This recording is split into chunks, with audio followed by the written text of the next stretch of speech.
The day my daughters, Christine and Brenda, told me they were moving to Switzerland, it felt like a silent humiliation.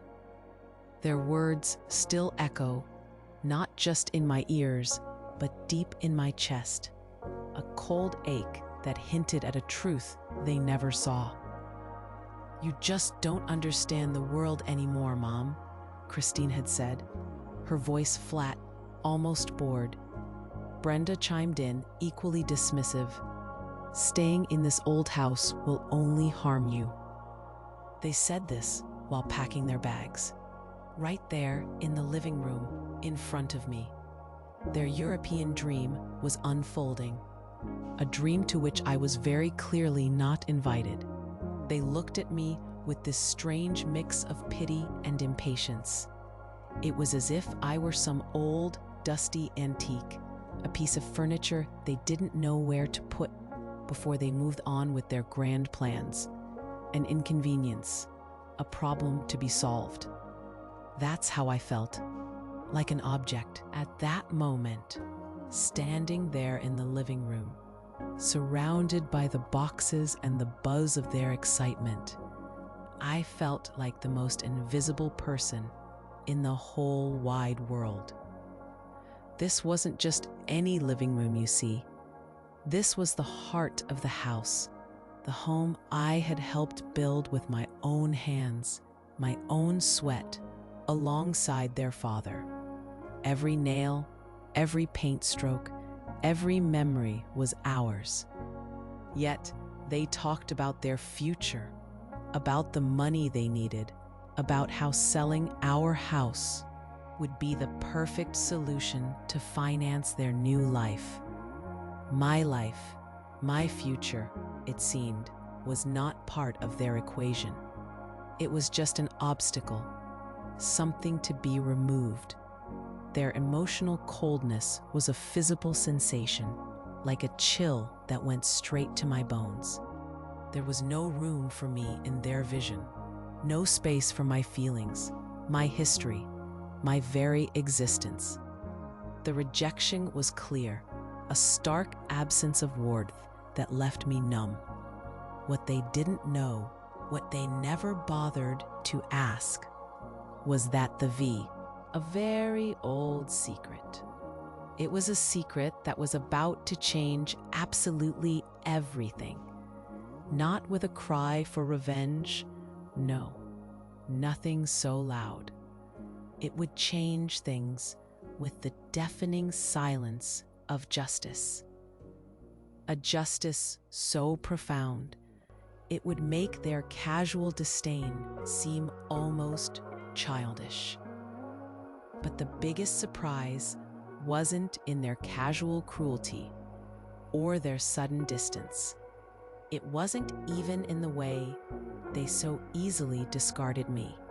The biggest surprise was in the contents of an old leather folder I had kept tucked away for over 30 years. My name is Eleanor. I am 75 years old. For most of my life, I was just Christine and Brenda's mother. That was my whole identity, my purpose. I was a seamstress, you see, for 40 long years. I worked my fingers raw, day and night, bent over fabrics and patterns. Every stitch, every late hour, every tired ache in my shoulders, it was all for them. I wanted them to have everything, the best education, the finest clothes. I made sure they never lacked for anything. Not if I could help it. My husband, Robert, bless his soul, he passed away 10 years ago. He was the kindest man, and he always said our greatest treasure was our daughters. He adored Christine and Brenda, and I believed that with every fiber of my being. I made that belief the absolute center of my existence. My world revolved around those two girls. After Robert was gone, they were my whole world. My routine became very simple. I'd wake early before the sun was fully up. I'd tend to my small garden, just a few rose bushes and some herbs. Then I'd sit on the porch, sipping my tea, doing my crochet. I made blankets, scarves, little things for the grandchildren that rarely visited anymore. And I waited. I waited for a call that almost never came. A quick hello, a "How are you, Mom?" Just a little something. But the phone stayed silent more often than not. This house, the one I had poured my heart into, the one that used to be bursting with laughter and the sounds of little feet running around, it became too large, too quiet. Every corner, every room, it held a memory. I cared for it all with the same gentle affection I had once given to my daughters. From the moment Robert and I first walked through its empty rooms, I felt a deep connection to it. It felt like home, truly, as if it understood me, listened to my unspoken thoughts. Robert used to talk about his great uncle, always saying he was a very intelligent man. He'd say, "Eleanor, my uncle left everything all securely arranged for the future." In my innocence, my complete and utter trust, I just thought he was talking about the quality of the wood in that magnificent bookcase. Or maybe some old family tradition that wasn't mine to understand. I couldn't imagine, not in my wildest dreams, that inside that same quiet bookcase, hidden from plain sight, was the key, the very key that would one day free me from the prison of gratitude I had built for myself, brick by brick, with my own hands and my own heart. Everything began to change more clearly about a year ago. It wasn't a sudden storm, more like a slow, creeping chill. The visits, which were already rare, stopped feeling like family gatherings at all. They became what felt like business meetings. Christine, my elder daughter, she'd arrive with her spreadsheets, pages and pages of numbers.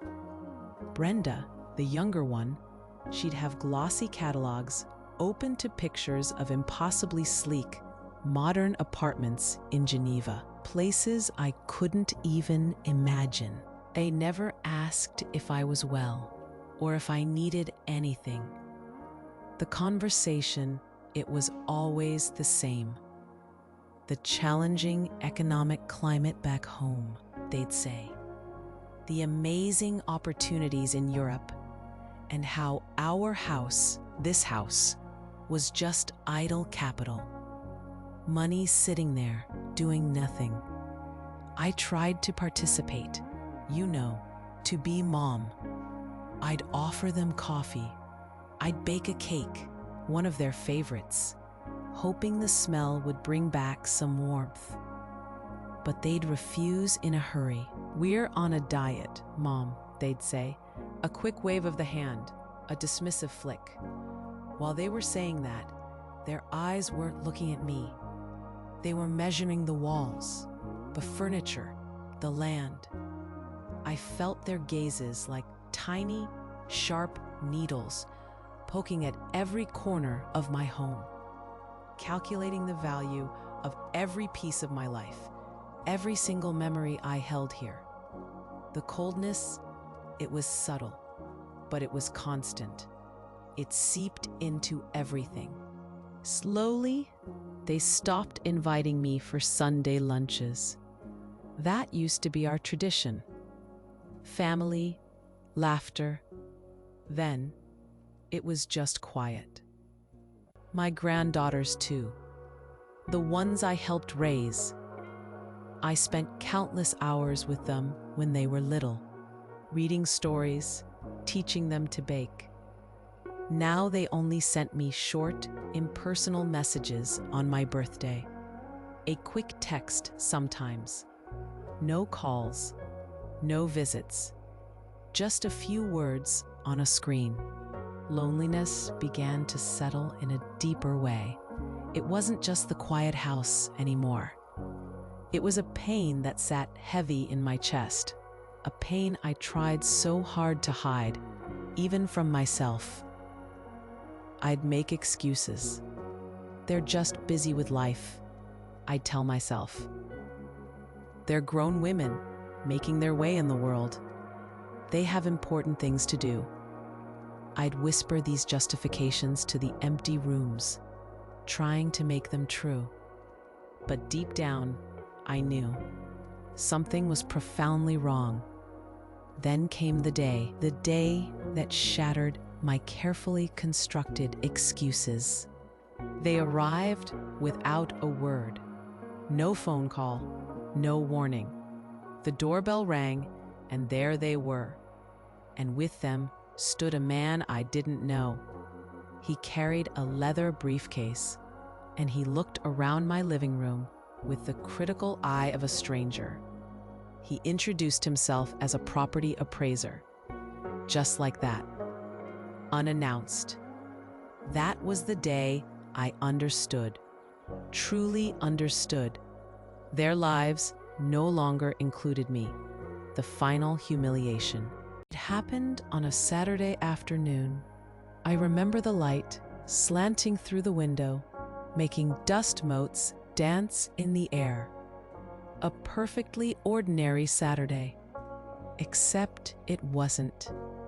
They sat me down on the living room sofa, Christine and Brenda, the same sofa where I had cradled them as babies, where we'd read stories, where we'd laughed and cried.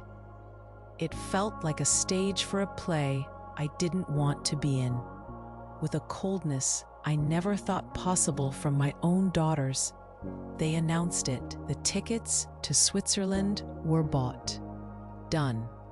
And the real estate agent already had a buyer for the house. My home. It's a great deal, Mom. The money will allow us to settle very well over there. That's what Christine said. She didn't look me in the eyes. Her gaze drifted past me, towards the window, as if she were talking to the rose bushes outside. My voice came out as a whisper, choked, almost unrecognizable. And me, where will I stay? Brenda, my younger daughter, answered. Her voice was calm, alarming tranquility. We found an excellent place for you, an assisted living facility. It has 24-hour nursing, other people your age. You'll love it. She spoke as if she were reading from a brochure, as if she were describing a lovely new product. Not a life, my life. They spoke of my future as if they were deciding the fate of an object, a piece of furniture, perhaps. There was no dialogue, no conversation, only a sentence, a verdict. I didn't cry in front of them, not a single tear. I just sat there silent. The weight of every single word pressed down on me, heavy, suffocating.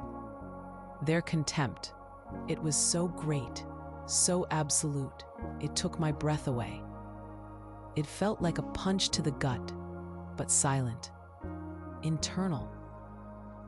They stood up then, satisfied. They had solved the problem. Me. They were satisfied with their solution.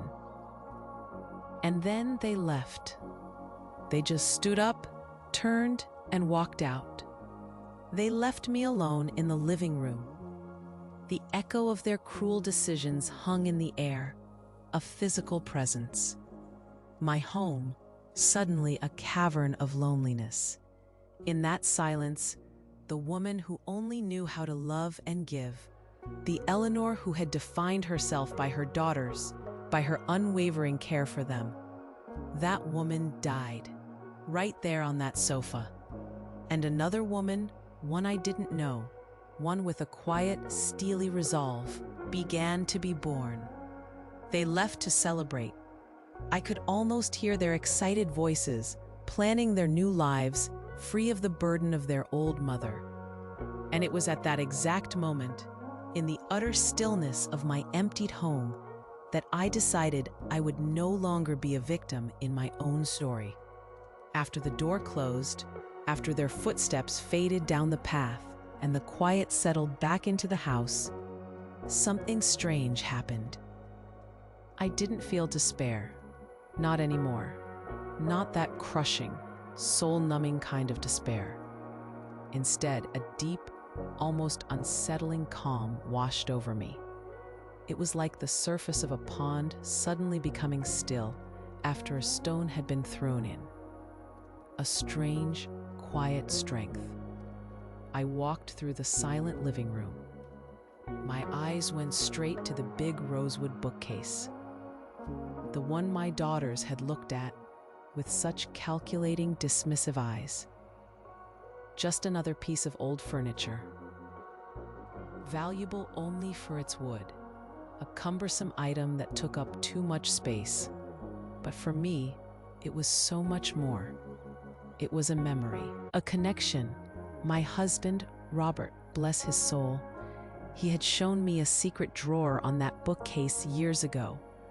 A tiny, almost invisible latch, hidden behind a decorative carving. He'd looked at me serious, gentle, and said, "Eleanor, only open this if one day you feel completely alone and threatened, like you have nowhere else to turn." I never forgot those words, and in that moment, as the last echoes of my daughter's cruel decisions hung in the air, I knew that day had come. I felt utterly alone and deeply, truly threatened. My fingers, surprisingly steady, found the latch. It clicked open with a soft sound, revealing a small, hidden compartment. Inside, nestled neatly, was a leather folder. It looked old, worn. I pulled it out. The leather was soft, supple, like a favorite glove. I opened it right there in the living room, standing in front of the bookcase. Inside were old documents, parchment, yellowed paper. I didn't fully understand all the legal terms, the complicated language that swirled across the pages. It was like reading a foreign language, filled with clauses and stipulations. But I saw names, my name, Eleanor, and my husband's great-uncle's name, repeated over and over again like a mantra. And then his words came back to me. Robert's uncle, the man I never knew, the man who gave this beautiful bookcase. Robert always said, "My uncle was a very intelligent man, Eleanor. He left everything all securely arranged for the future." In my innocence, I always thought he meant some general wise planning, or maybe a good investment in something. I certainly didn't think he meant anything specific to me. But as I held those papers, a shiver went through me. A different kind of shiver than the coldness my daughters had left behind. This was a shiver of realization, of dawning understanding. At that moment, standing there with the folder in my hands, I knew what I had to do. I wouldn't act with a wounded heart anymore. My heart was sore, yes, but it wouldn't be my guide. I would act with my head, with purpose. I picked up the phone. It felt heavy in my hand. I thought of a name, a law firm that a neighbor, dear old Mrs. Henderson, had recommended to me a long time ago. She'd said they were honest, good people. I never thought I'd need a lawyer for anything, but here I was. I dialed the number. My voice, when it came out, was calm and clear. I scheduled a meeting for the very next morning. Later that night, the phone rang. It was Christine and Brenda. Their voices were bright, animated, full of excitement. They were talking about the travel details, the excitement of Switzerland. They were so happy, so oblivious. I listened to them for a moment, letting their words wash over me. And then I was brief and serene. "We need to discuss the house one more time before you sign anything," I said, my voice steady, without a hint of the tremor I often felt when speaking to them lately. "I have a meeting tomorrow." There was a pause on the line. Then I heard a little chuckle. Both of them, I think. A little laugh, dismissive, indulgent. They thought it was my last, desperate attempt to delay the inevitable, to cling to my old life, to this house. They thought I was trying to buy time, to throw one last emotional tantrum before I finally gave in. They probably imagined me trying to negotiate a few more weeks in my home before the assisted living facility. What they didn't know was that meeting wasn't about negotiating my departure. It wasn't about any last-ditch plea from their aging mother. That meeting was about announcing the permanence of the true owner. The meeting I had scheduled, the one my daughters chuckled about, wasn't what they thought. Not at all. It was a turning point for me. After that, the days that followed felt like a slow, suffocating squeeze. A brutal, psychological pressure unlike anything I'd ever experienced. My daughters, Christine and Brenda, they sensed it. They must have. That quiet shift in me, my unusual calm, my lack of panic, that must have unsettled them. So, they intensified their harassment. They truly did. The phone became an instrument of their pressure. It rang constantly, every day, sometimes multiple times a day, always with the same urgent message. The buyer was pressing, they'd say, getting impatient. Every call was a fresh wave of guilt, a new attempt to chip away at my resolve. They'd tell me I was being selfish, ruining their life's chance, their big European dream. "You've always been like this, dramatic," Brenda shouted over the phone one afternoon. Her voice was shrill, cutting, full of a frustrated anger that felt entirely out of place, almost childish in its intensity.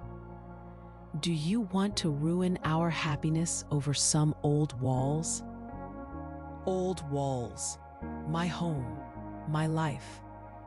The words stung, a sharp, quick pain. But I held on to that quiet calm inside me. I just listened, mostly. Sometimes I'd offer a short, neutral reply. A simple, "I've told you I need more time," or "I have my reasons." But I wouldn't engage in their frantic energy. I wouldn't argue. Christine, ever the more calculating one, she didn't just call. She came to the house, unannounced of course. Just walked in, her face set, carrying a sleek leather briefcase. From it, she produced a document, a power of attorney, already prepared, already filled out, all ready for me to sign. It would give her full authority to sell the property, my home, my everything. "It's to make things easier, Mom," she said, her voice smooth, almost sickly sweet, an artificial calm that grated on my nerves. "We'll take care of everything.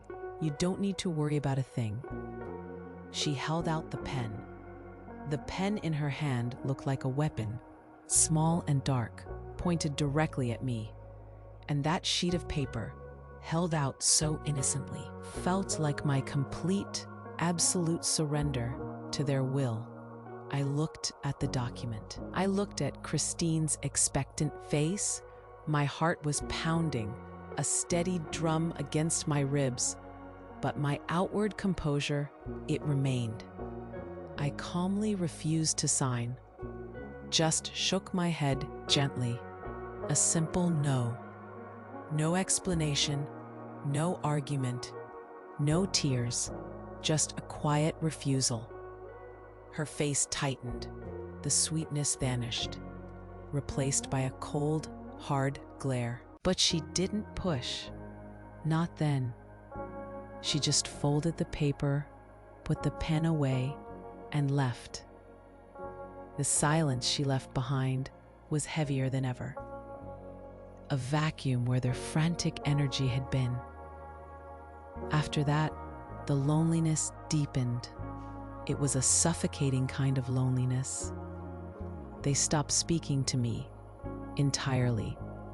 The phone calls stopped. The visits ceased. It was as if I no longer existed directly to them, as if I had become a ghost in my own home. Instead, they started speaking about me to the rest of the family.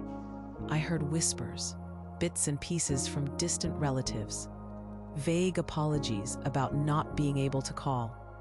They were painting me as a senile, stubborn old woman, someone who was getting in everyone's way, ruining their children's lives. That was their narrative, the story they were spreading. No one called me to hear my side.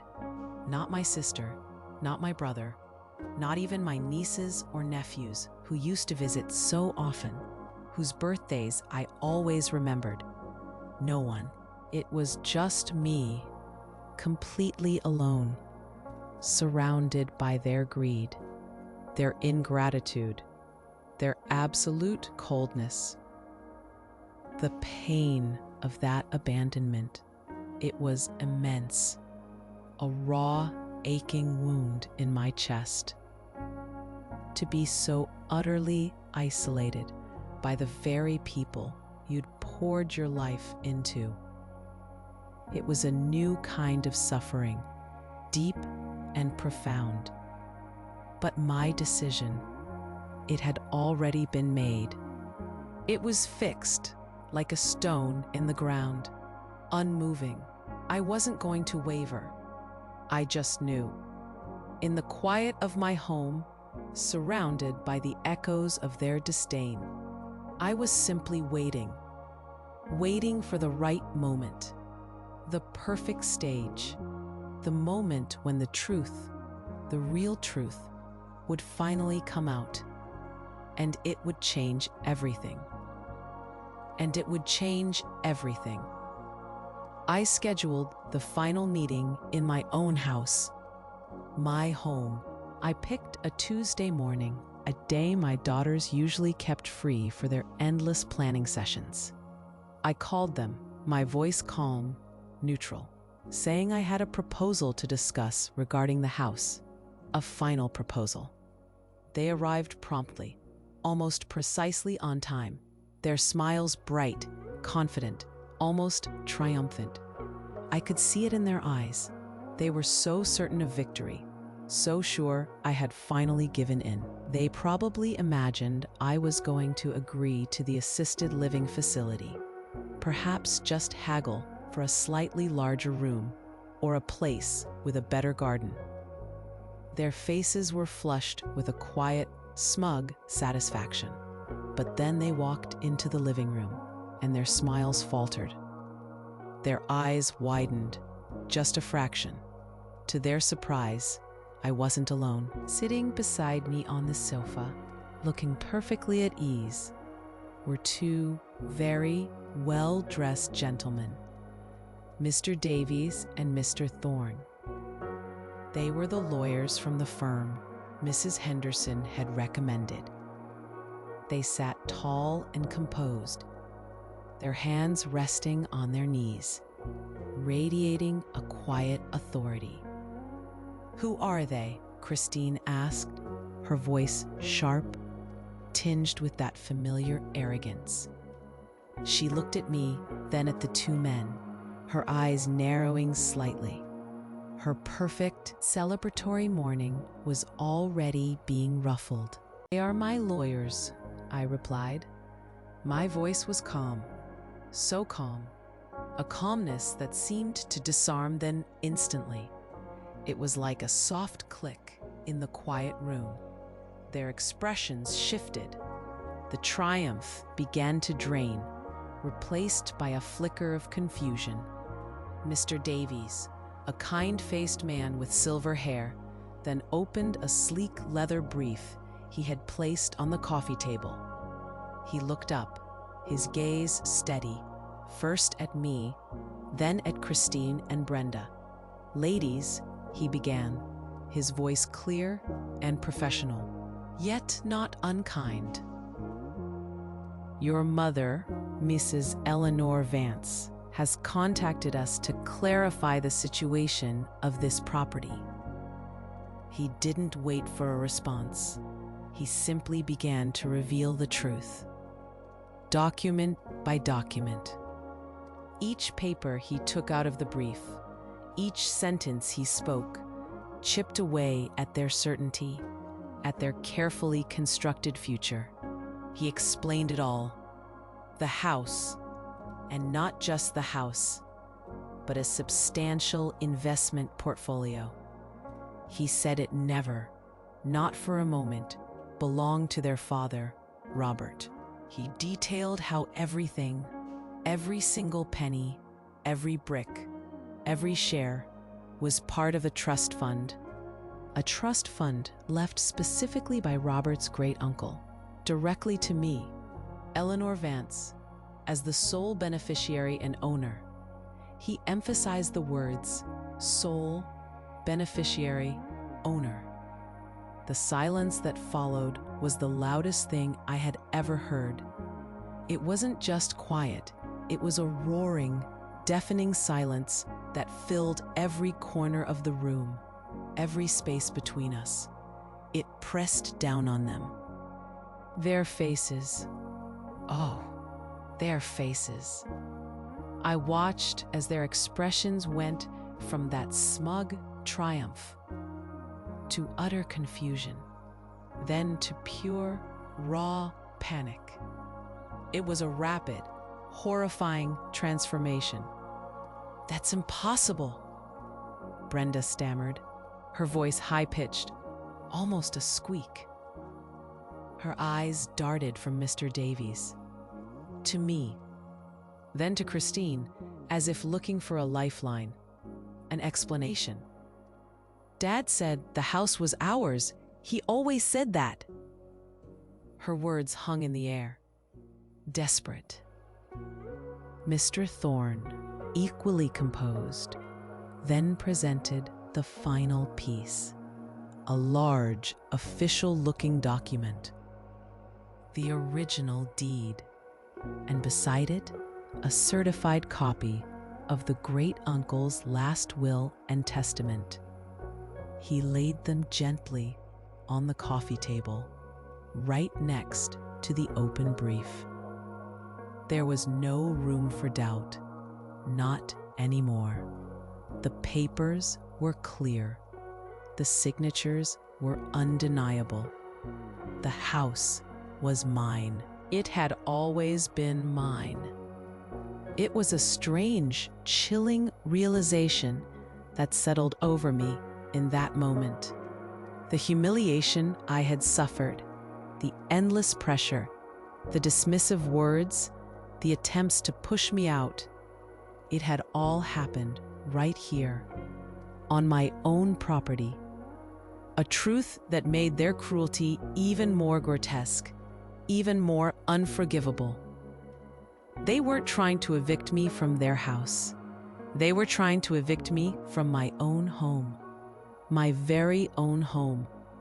And now they knew, they truly knew. After that day, after they left my house, my daughters simply disappeared from my life. I don't know if they went to Switzerland. I don't know if their grand European dream crumbled right there, along with their arrogance. The truth is, I no longer cared, not anymore. It was a strange feeling, this absence of caring. Not anger, not sadness, just nothing. A quiet emptiness where a sharp pain used to be. The first thing I did was just stand there, in the middle of my living room, and take a deep, deep breath. The air felt lighter, cleaner. For the first time in what felt like forever, I didn't feel like a caretaker of someone else's property, or a guest just passing through. I felt like the owner, the true owner of that place. It was mine. Every wall, every floorboard, every window, mine. I started small. I changed the furniture in the living room, moving pieces around, letting more light in. I picked up paint swatches, something I hadn't done in years, and painted the walls with my favorite colors. Soft greens, warm yellows, colors that felt like sunshine and quiet mornings. I didn't ask anyone for their opinion. I just did what felt right for me. And their old room, Christine and Brenda's room, it used to be a shrine to their past, filled with old memories that now felt hollow. I transformed it. It became my sewing studio again, with a big, bright window and a quiet corner for a reading room full of books. No more waiting by the phone, just me, my fabrics, and my stories. Mr. Davies and Mr. Thorne became more than just my lawyers. They truly did. They became my friends, my confidants. We met often, not just for business, but for coffee in the garden, or sometimes just to talk. They were honorable men, kind men, who treated me with a respect my own family had denied me for so long. They never rushed me. They listened. They helped me organize my finances, showing me the investment portfolios I didn't even know existed.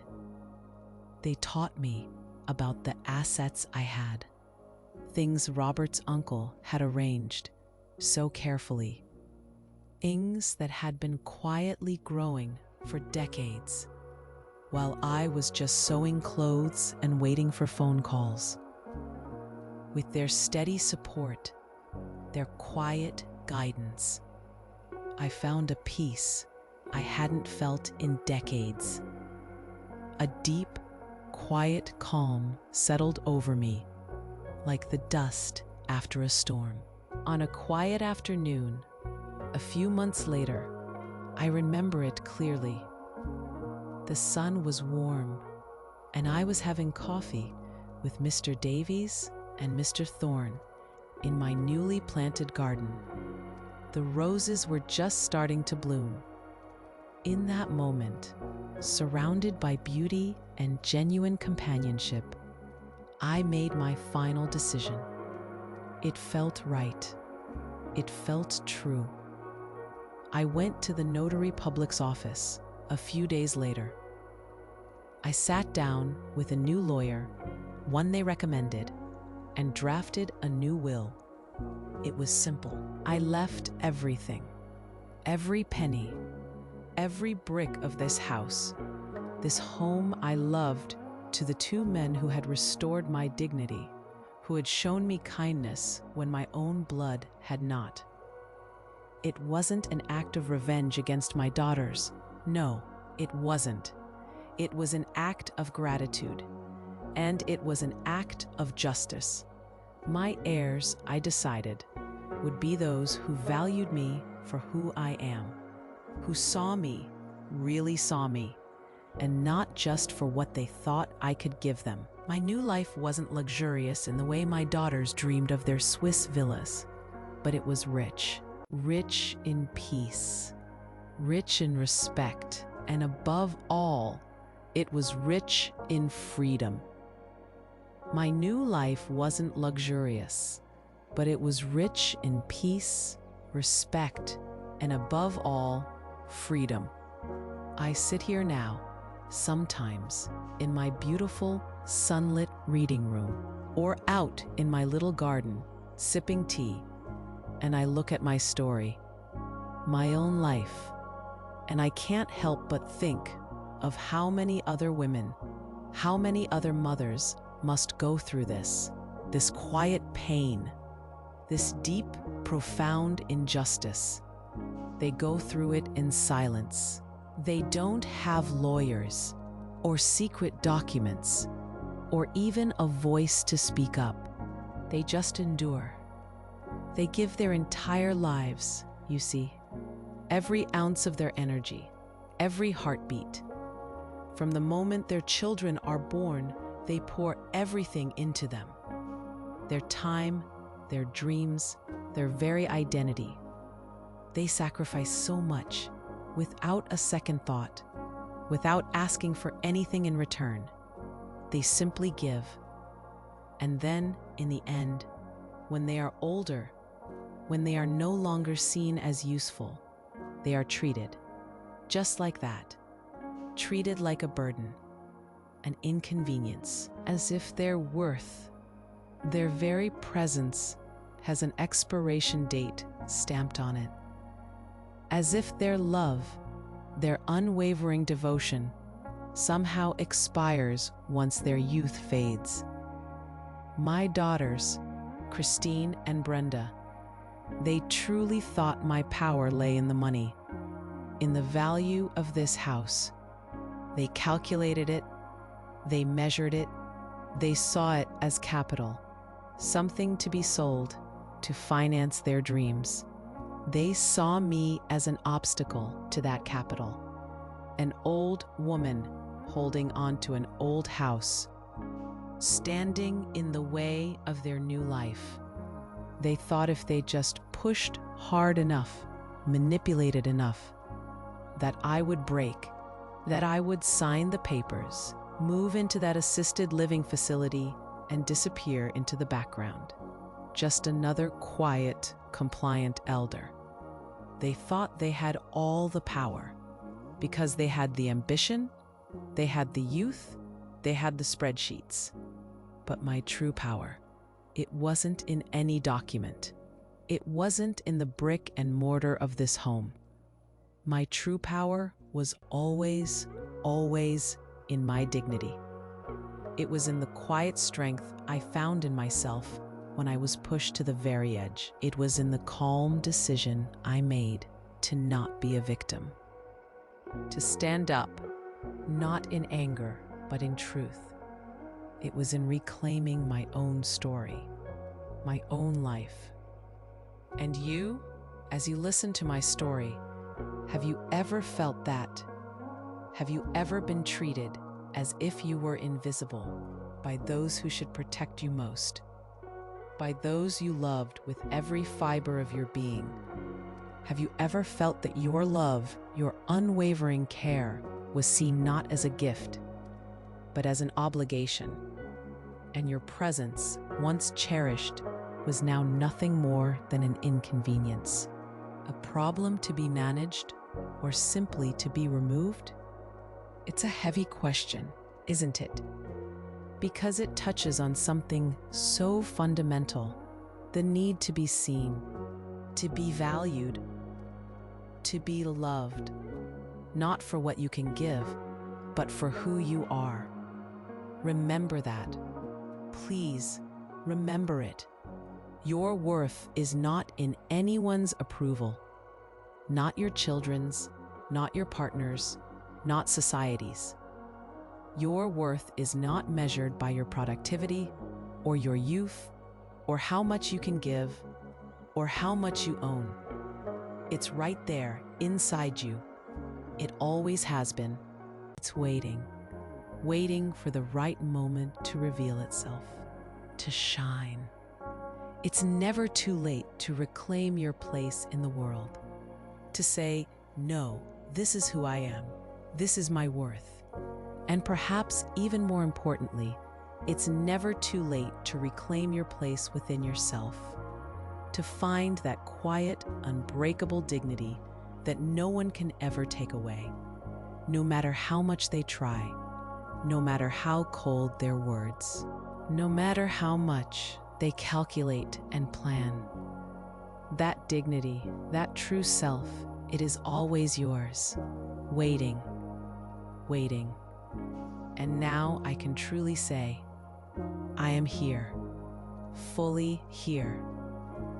This dignity, this quiet strength I found, it wasn't just waiting for a moment to be revealed. It was waiting for me to embrace it. It was always inside me, just buried under years of expectations, of trying to be what others wanted me to be. But not anymore. My life now, it's not what I ever imagined it would be at 75. It's better. It's simpler, yes, but so much richer. The house, my home, it truly feels like mine. Every morning I wake with the sun, and the first thing I do is walk through the rooms. I touch the walls, I look out the windows at the garden I've come to love so much, and a wave of quiet gratitude washes over me. There's no more dread, no more coldness, just peace. I still tend my garden, of course. The roses are blooming beautifully this year, their fragrance filling the air. I spend hours in my sewing studio, creating things just for the pure joy of it. Not for anyone else, not for profit, but just for the feel of the fabric in my hands, the rhythm of the needle. And my reading room, it's my sanctuary. I lose myself in stories, in histories, in worlds I never had time for before. The silence of the house isn't empty anymore. It's filled with my own contentment. It hums with my peace. The absence of Christine and Brenda, it's a quiet one. Not a wound that aches, but more like a space where something used to be, and now it's just air. I don't think of them with bitterness, just a calm acceptance. They made their choices, and I made mine. And my choice, it was to choose myself, to choose my own peace. And that, I've learned, is the greatest freedom of all. Mr. Davies and Mr. Thorne, my dear friends, they often come for tea. We sit in the garden, and they tell me about their day, or we talk about books, or simply enjoy the quiet. They are family to me now. In a way, my own daughters never truly were. They saw me, Eleanor, not Christine and Brenda's mother, or the old woman who needed to be cared for. They saw me, and they honored me. That's why my decision about the will felt so right, so natural. It wasn't a punishment. It was an acknowledgement, an act of profound gratitude for the kindness and respect they showed me when no one else would. It was about honoring true connection. I look at the sky sometimes, blue and endless, and I feel so unburdened, so light. This new chapter of my life, it's not about grand adventures or material wealth. It's about the wealth of a quiet mind, a serene heart, and the dignity of knowing who you are and that you are enough. It's about living in truth. And if you want to continue receiving real stories like this, pay attention. YouTube might be unsubscribing you without warning. Confirm you're still subscribed to the channel and hit the notification bell, because sometimes in the quiet corners of our lives, the most profound lessons are found, and sharing them connecting through these vulnerable truths. That's where we find the strength to truly live.